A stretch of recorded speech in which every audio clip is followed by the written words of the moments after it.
Thanks for joining us. The Michigan Court of Appeals says an Ottawa County man's murder conviction will stand.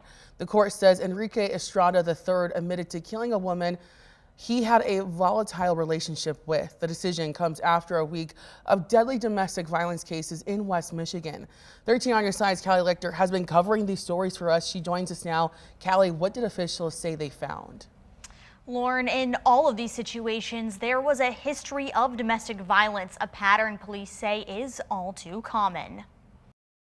2 years ago, Enrique Estrada III was found guilty for the 2021 murder of a woman he had a volatile relationship with. The Michigan Court of Appeals upheld that conviction Friday. A Holland jury handed Estrada a first-degree murder conviction for suffocating Catherine Rutgers in December 2021 with a wet rag and admitting the killing to detectives. In court, Rutgers' sister testified that Estrada had red flags during the relationship and attempted to get Rutgers' phone, stalked her at work, and tried breaking into her apartment building. One of Estrada's co-workers described their relationship as very toxic. Histories of domestic violence, says Grand Rapids Police Chief Eric Winstrom, is something he sees too often. It is a sign of violence which it's usually not a one-off. It's something that these offenders do over and over and over. Recognizing that and addressing that is very important. The rate of reoffending for domestic abusers is high. The YWCA says 50% of domestic abusers will reoffend within 3 months,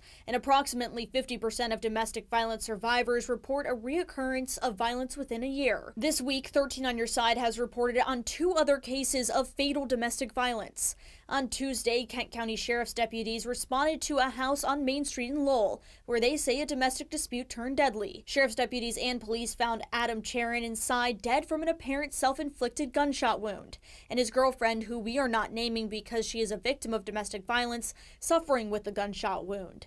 Neighbors say the couple had a history of fighting and arguing. They get violent, like you can hear them. We've called the cops before. And Wednesday, the Grand Rapids Police Department found Alita Lung dead in her house in southeast Grand Rapids. They say her boyfriend, Randy Buckner, killed her days prior, stole her car, and was taken into custody in New Mexico. Winstrom says communities need to do more to make sure domestic violence survivors become survivors. Making sure that the education is there, the support is there, the victim advocacy is there for survivors of domestic violence so that they are survivors is extremely important. The YWCA says on average it takes 7 attempts for someone to leave an abusive relationship. If you or someone you know is experiencing domestic violence, we have resources right now on our website. In the newsroom, I'm Callie Lichter, 13 on Your Side.